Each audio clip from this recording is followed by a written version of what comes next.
don't have a real Superman yet. Cavill's job. No. It's basically Cavill's job in my head. Yeah. Well, maybe if Netflix does end up buying, or there's rumors that they did buy the rights to like the Justice League 2 to make the movie. Do they just bail on it and just say like, fuck it, like if they want it too much, they want Cavill too much. Yeah, Do you think they cross that bridge at some point?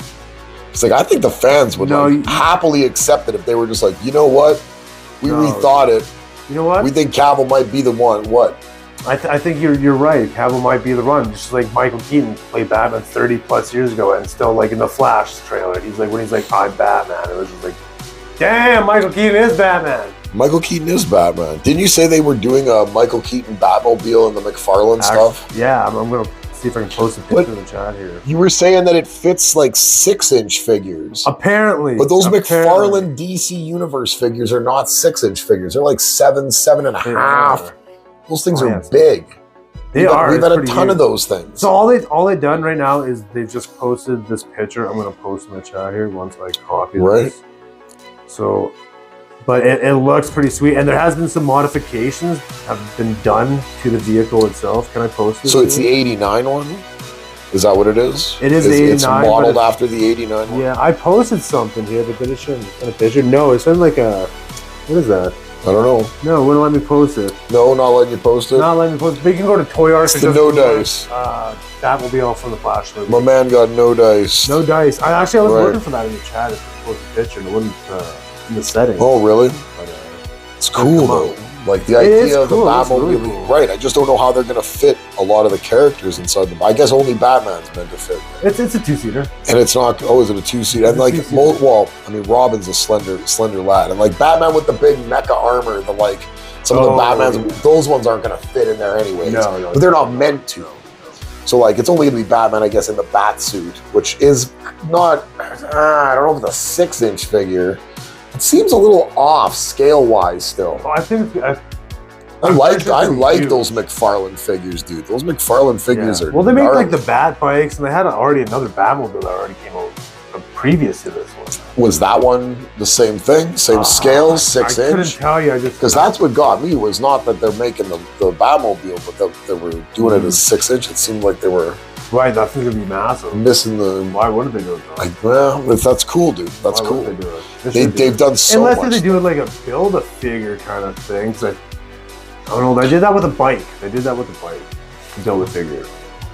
And a horse, they did that. They did a build-a-figure with a bike? Yeah. The McFarlane stuff did? McFarlane stuff. And they did one with a Batman on a horse. Really? Yeah. Oh, I think we've seen the Batman on a horse one. Right. I didn't see a bike one. Yeah, McFarlane does a lot of good stuff. Like McFarlane doesn't do no slacking, eh? Like, no, his stuff is always just on point. Working on the Ravens here. How's the Ravens doing this year besides Lamar Jackson? Do you think he's leaving? Did I hear something? No, I'm just trying to get the mouse from him. It's doing the mouse. Opening things up, right? Did you see the new Teenage Mutant Ninja Turtles teaser that was released? That this Nickelodeon thing. It was only like 28 seconds. No. I don't know if it's going to be good. Seth Rogen's doing it. It's called Teenage Mutant Ninja Turtles Mutant Mayhem.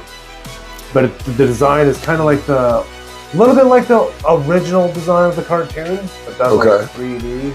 So like the original, like the cartoon from like 89 or whatever it is? Yeah, 88 when it came out. 88, is that what it is? It's kind of similar to that, but it's very... It's a cool style. Very like a cell-shaded cartoon. It's a cool style. It's a cool style. It could be good. I'm not. I mean, Ninja Turtles are always worth giving a try to. I think they need another live-action movie, but not with like CGI turtles. I think they need to go back to the prosthetic suits. I think that would be really dope. That's the first one, right? For sure, they had. The first three. Yeah, so then they had another Turtles in Time up to that one. Don't do Turtles in Time again. Learn from that. What was but wasn't that the prosthetic suit though? Yes. Right. Yeah. So that's what I mean though. Up to that one, from the first one up to that one. Because what's the second one? Secret of the Ooze. Secret of the Ooze. Right. Which is, you know what is dumb about that one? Because the first one, they use their weapons in it. I don't know if you ever noticed this, but in the second one, they never use their weapons. Leonardo never uses a sword. Michelangelo doesn't use nunchucks. Because parents thought using their weapons were too violent. So they are ninjas. So they actually like never use... And they live in like a world that's not our world, like where the mutant turtles are accepted into society as heroes, Like, it's not our world. No, like, explain to your children that, like, things are make-believe sometimes. Not everything is... It's real. Yeah, it's not real. It's not a documentary. And you know what? You can start swinging swords around at your brother when we've seen large anthropomorphic turtles swinging swords around. Then, like, okay. Then it's acceptable to do otherwise, like, I don't know, you should pair your kids and probably put the turtles with their weapons. Yeah. Yeah. Absolutely. So, but, like, this is a cartoon, though, you're saying. This is a live action, but you want live action. I want live action. I don't know why they don't go back to that. I think movie industry seems like it's kind of dying to death. Yeah, Hollywood, I think, is long dead. I don't think they might be able to bring it back, but who knows? I saw that Babylon movie did so terribly. Like, it did horrible. Was nominated for a bunch of awards. I mean, I think Brad Pitt is a really good actor, so I'm not entirely sure it's an actual horrible film as much as it's probably was just received horribly. You know what looks like a good film that's coming out here? We were talking about like dinosaurs, like woolly mammoths. It's called 65. It's with Adam Driver, the guy who played Kylo Ren. Okay. And it takes place 65 million years ago. This is like how humans got to planet Earth. Right on. And this guy crashes, the ship crashes to Earth. And they're walking around the jungle, everything seems safe, and then all of a sudden, god damn, a big giant T-Rex comes out and starts breaking shit, going on a whole killing spree. Son of a bitch. It looks really good. This is Kylo Ren, like the kind of whiny faced guy with the black hair. Yes. Well, he doesn't seem whiny faced though, no. Well, he's just not great as the guy of Kylo Ren without the mask on. I think he played a pretty good soldier because Kylo he was Ren in the Marines for a while. Oh, really? Yeah. Kylo Ren was a good character for the first half of the first, Force Awakens? Right. No, it's like a good date, it's good to see the face. Right, yeah, until they turn the lights on. Exactly. But okay, I'll give him a chance as a different type of character. No, that looks really good. He's done actually a couple decent movies. He seems like a guy who would be like a decent actor. Yeah, The Dead Don't Die with Bill Murray. The Dead Don't Die. Zombie movie. That was pretty good. Really? Yeah.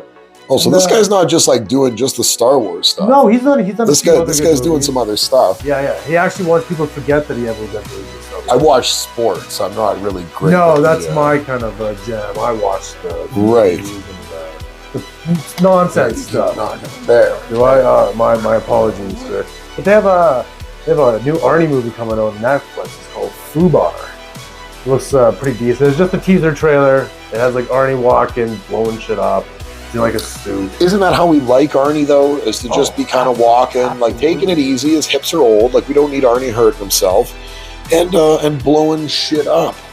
Get back to blowing shit up. Indiscriminately blowing things up is always good for a laugh.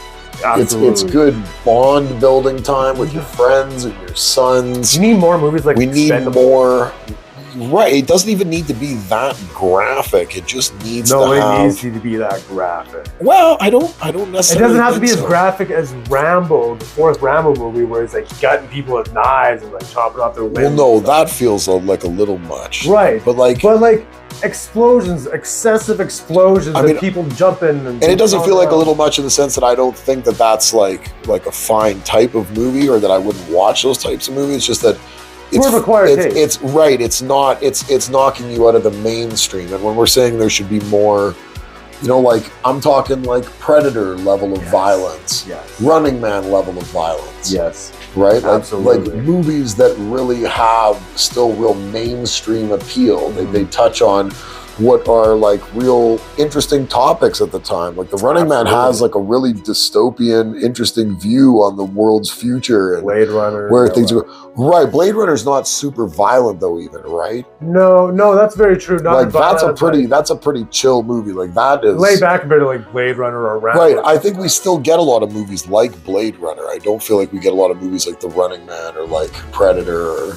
No, I feel like we kind of like that. But those ones do quite well. I never really watched Hunger Games. That was, I think, like a Running Man scenario type of thing. Running Man scenario. Yeah, but it's not as good as Running Man. But Speaking about like, but yeah, but Arnie doing ones where you're saying like Arnie just comes and just walks and blows shit up. Like that's great. That seems like exactly what film is made for, is to just entertain, whisk me away into one guy being strong enough to take down an entire terrorist cell on his own and shoot his way through like some jungle encampment where he's just, guys are falling off bamboo balconies and all sorts of good shit's going on. He saves the girl and saves the kid and like rides out in a helicopter. Arnie needs to make a John Wick movie, like a John Wick style movie where you just John Wicks are good. They're a little dark.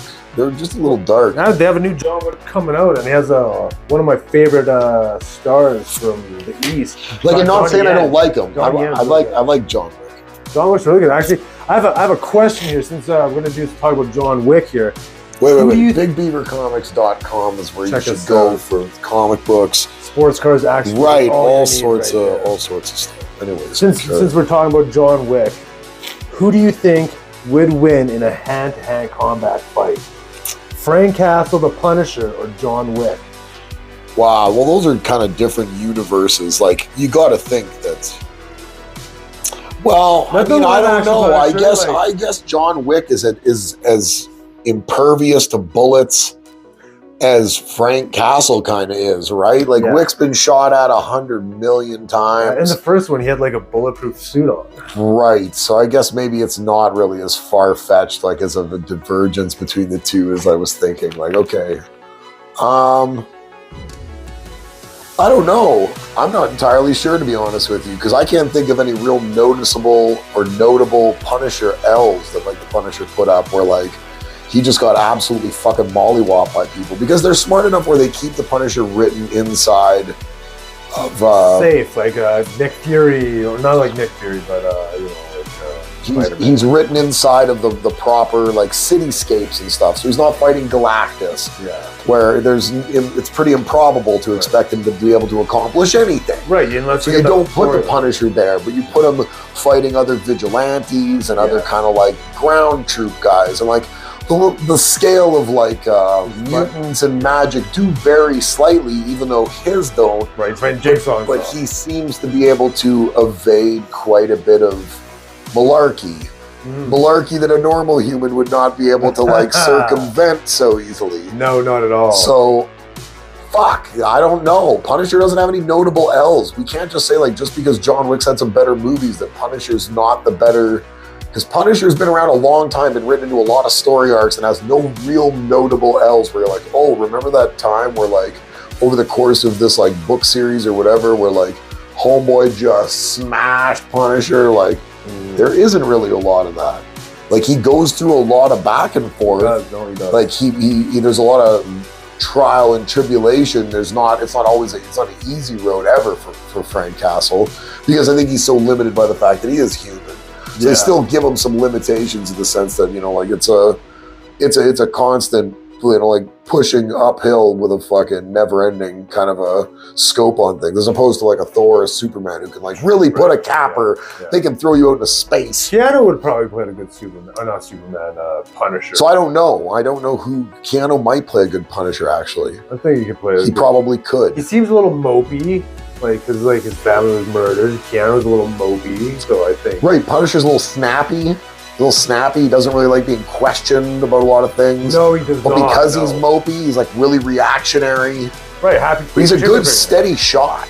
Oh, never. Like, he doesn't fucking shit the bed and just like I said, there's no real notable Punisher L's, man. Punisher's a bit of a ass kicker. I never really thought of it that way. He's an ass kicker. Like, he's gone up against some of the baddest of the bad in the Marvel Universe and doesn't really take any type of noticeable beatings where you're like, oh yeah, Punisher was like the real liability in that team. It's like, nah, man. Like, when they put Punisher in like a team or in like a group or in a story arc, it's like a thing. It's like a thing. Punisher's like the guy. Cosmic Ghost so like Rider. for a dude with no real superpowers, like who else? Him, Daredevil. And we don't know if Hawkeye. We don't know, right? Hawkeye, but Hawkeye, I don't know if is on the same level as a Punisher or a Daredevil. I don't know who's going to. I don't think we would say Moon Knight necessarily has no powers, because we're not sure that Khonshu and all that stuff isn't real. We don't know if That's Buddy's. right. You can never tell how Moon Knight's written. He's either in a psychiatric issue where it's a lot of delusions and psychosis, and him having schizophrenia and dealing with all sort of mental health stuff and projecting a lot of things. Yeah. Or if that's, but because we're not sure. But we know with Frank Castle, there's a little bit of malarkey. Again, there has to be. Yeah, of course. Because there's guys out there in the world that shoot things of energy pulses. And, right. So there needs to be a bit of malarkey. But it's not overblown. No. So which one do you think? You think Punisher? I know more about Punisher than John Wick. So I'm going to just go with Punisher because it seems like the thing that I would at least have the body of work on. And I can't think of Punisher getting smoked. So like whatever the variance might be in being right or wrong, 2-3%, like I'll take that variance and say Punisher's probably the guy. Well, I'm jumping fence. I'm going on to the John Wick side. Yeah. John Wick, I like the movies. I like Keanu. He's Canadian, so I'm going to give him the benefit of the doubt just because of that. I think John Wick. Plus, I like the thing. He killed 3 guys with a fucking pencil. Did he really? Yeah, in the movie. I've seen at least the first one. I've seen at least. I know it's excellent. Like people love it. So he talks to his son. His son kills his dog and kills his car. Very impossible to deny that. Like it's so loved by fans in a day and age when people are so happy to be contentious about things. Yeah, it's pretty universally loved in the sense that you can tell. Like it's good. It's clearly good. Because it's straight, non-stop, just testosterone-fueled action.